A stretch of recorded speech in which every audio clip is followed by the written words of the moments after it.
what, Ron? This year, it marks half a century of ice dancing. Have you heard of that? At the Olympic Games.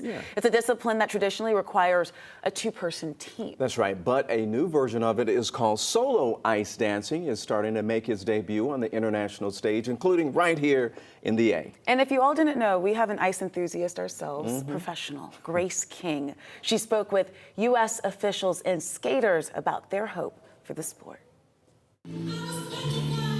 When the music starts, ice dance judges are looking for patterns, precision, and performance. Ice dancers are really actually better skaters.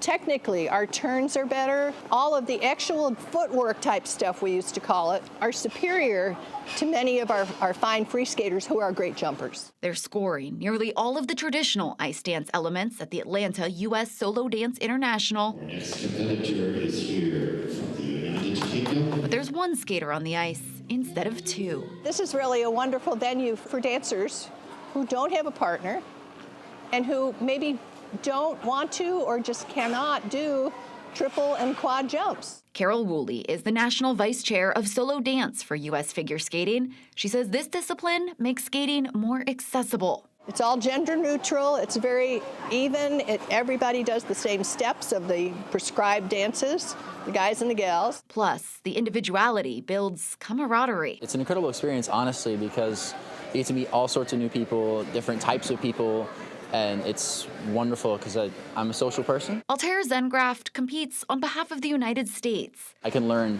so much from just watching them and being around them and in that space and feeling that energy and the tension that they can bring to a performance. He learns a lot from competitors like Layla Carnes of Great Britain. I love it so much because it just allows people to express themselves and be who they are, and just keeping that authentic, real side of yourself and being able to translate on the ice is just so beautiful. Momentum is building with 9 countries set to host international solo dance competitions this year. Woolley hopes that will set the discipline up for the world's biggest stage in the future. Recently, it's become an international sport. Now, that doesn't mean it's going to be at the Olympics yet, but we're hoping eventually it will be. In Alpharetta, Grace King, 11 Alive News. And you know what? I'm surprised that Grace ain't out there. I mean, because she really is an avid ice skater. She's really good at that, and she's been teaching some folks here at 11 Alive. Even Cheryl, because I remember Cheryl came and got the leg up real high. I was like, okay, Cheryl. But the ice dancing, I mean, it's so cool to see all the different sports and